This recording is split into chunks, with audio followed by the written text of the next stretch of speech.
Thank you, Andrew, and thank you, Masa, for painting such a grand, gigantic vision of where we're going. I think my job, and those of us at Boston Dynamics' job, is to make it happen, and I'm going to give you a little status report on where we are on that. Our idea is to try and build robots that can do everything that people and animals can do. And when I say that, I don't mean robots that look like people or look like animals, but that have the same functionality. That means mobility, the ability to move around. Here, I'll give you a demonstration. It looks so simple, but really there's a lot going on. Here, if you're not impressed by that, I'll up the ante. Now I'm balancing. You don't look very impressed. How about like this? The processes going on, both my physical system and my brain and sensors, are really remarkable. But mobility is just one thing. What about dexterity? Humans are incredibly able to use their hands. I just reached into my pocket and I picked out a business card and I'm rotating it around one axis or this axis or this axis. And you notice I'm not looking. My fingers have feeling. My brain has control. It is really remarkable. And so far, robots can't do that. And finally, there's perception and autonomy. The human ability to see. I'm looking out at this room. There's 1,000 people sitting here, and I can see every one of you. And even though my body is moving around, I still see you stably in place. And every human can do this. It is really remarkable. So our job is to build robots that have mobility, dexterity, perception, and autonomy. And I'll show you a little bit about where we are on that. But when we succeed, I agree with Masa that, that things will be very big and very important. I happen to believe that robotics will be bigger than the internet. The internet lets every person reach out and touch all the information in the world. But robotics lets you reach out and touch and manipulate all the stuff in the world. And so it's not just restricted to information, it's everything.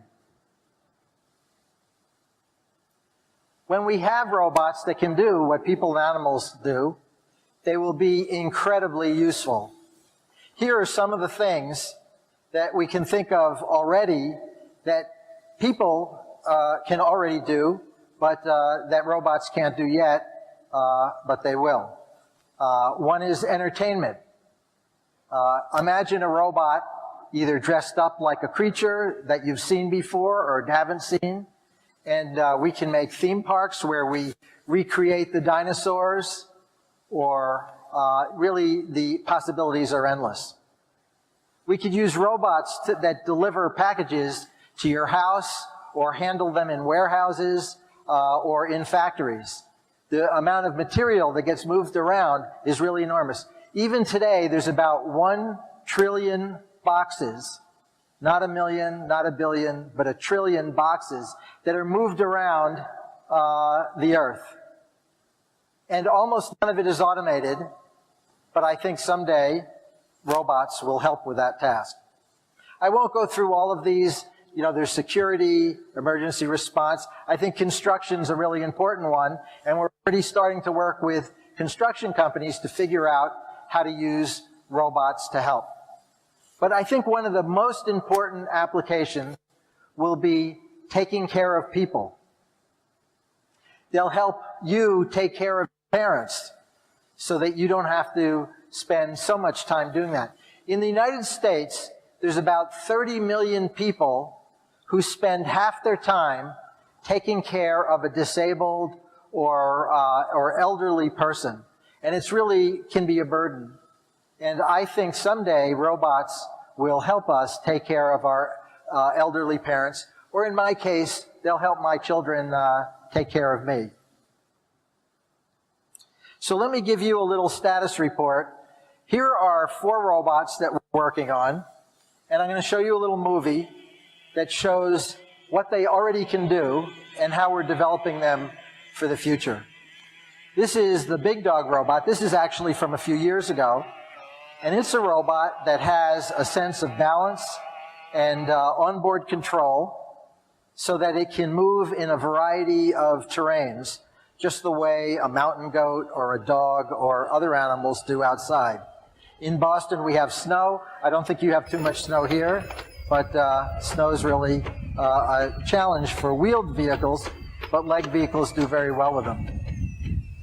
We've been testing the idea that you could use a small robot to deliver packages to your house, so that maybe the UPS or the FedEx would have an automated truck that came to your street, and then the robot would get to your house. Now, in the Boston area, many people have stairways in their houses, so the robots have to be able to deal with that. And these robots have vision systems that look at the stairs so that they can handle it. This is a new small robot called Spot Mini, which is designed to fit in a home. So it's small enough. Those aren't real people, those are engineers. And it's not a real house, it's a house that we built for testing, but it's got the same dimensions, and here we're showing that the robot could help do tasks in the kitchen. And here we're showing the mixture of sensing and feedback and smart control can allow the robot to work on rough terrain. This is a humanoid robot that is the same size as me. It weighs a little bit less than me. There's a model of this over across the hall, so if you want to go over and look at the exhibit there, you can see it.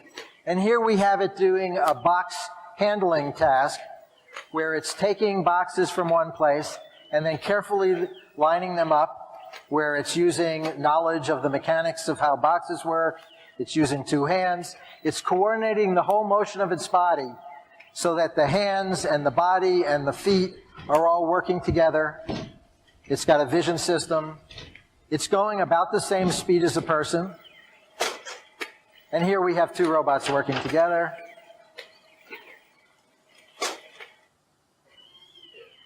Now that robot's a little bit complicated and probably not too practical, even though it's stretching our boundaries. But this is a robot that uses many of the ideas and the techniques that were in that robot, but combines them with wheels, a very practical element. And so this machine that's got legs and wheels is very strong. It can lift 100 pounds, which is about 45 kilos. It doesn't have to be in a smooth environment. It can go on terrain. And it loves to do athletic tricks. Now, I brought one of our robots with us, and 2 of our people, Seth and Miles, and they're going to bring Spot Mini out for a demo. So this robot has a whole set of computers on board that are controlling the motion of the legs. Seth over there is telling it where to go, so he's giving it steering directions. The steering is so easy that even the Crown Prince, who came last night, was able to drive the robot with about 30 seconds of instruction. And you notice, if you know anything about animal gaits, that this robot is changing. This is a pacing gait, which is something animals do. That's a trotting gait.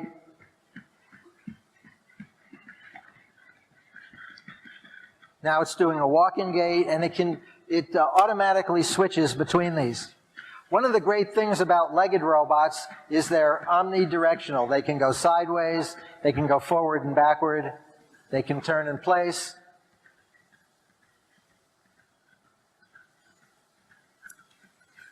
And this robot has an arm. And you've probably seen many robot arms used in factories. But those robot arms are fixed to a base that doesn't move. And having a base that moves just adds a huge capability to the things the robot can do.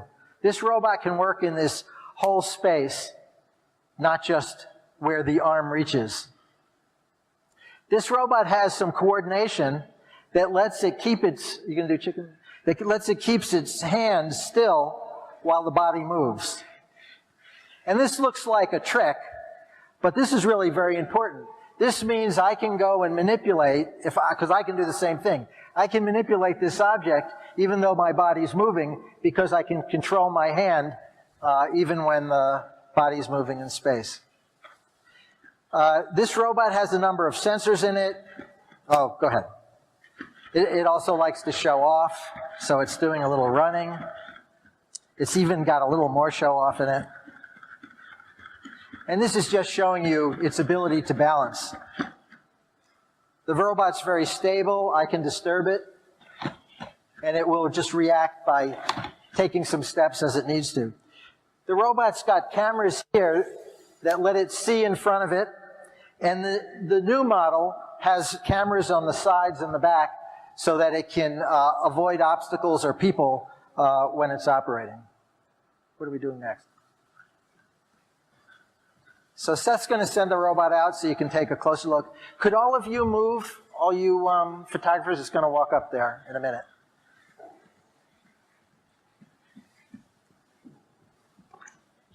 Now it's using its vision system to step up onto the platform there. If Seth remembers to turn it on. There it goes. Takes a nice step. And it's going to go up the steps in the center there. Please give it room. I don't want to crash into any of you while it's going.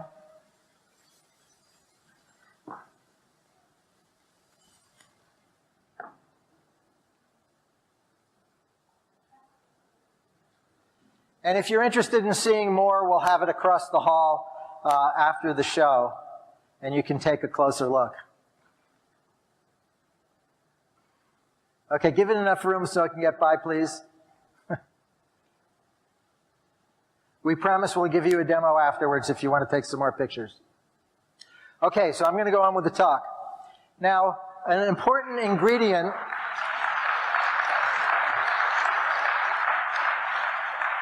I think the robot's going to come up on stage here. Now, for this demo, Seth is driving the robot, where the robot is controlling all its behavior and its balance, but he is where to go. We have also given it a layer of autonomy that it can drive itself. So here's a demo, if you watch the video on the movie there, where the robot has been, Seth drove it around our office, and it used its vision system to collect data, and then it can go and repeat that path using its vision system and its LiDAR to coordinate. Here we put a box in the way, but the robot sees the box and can avoid it. So it's got real-time ability to avoid obstacles and continue what it's doing. We're sort of simulating what a security operation would look like here, where the robot takes a camera and looks in many places and does a very routine and boring task of checking on all those things. So these are the kind of things that we think will do. And if you look on the axis there, we talk about mobility and manipulation. Here's an estimate of the level of performance of our robots on that task. We're making progress improving dexterity by moving to the right on the chart, and we are improving the mobility by moving up, and we will continue to develop models of the robots over time to make them capable of doing more and more. So that's my presentation. Thank you all for listening.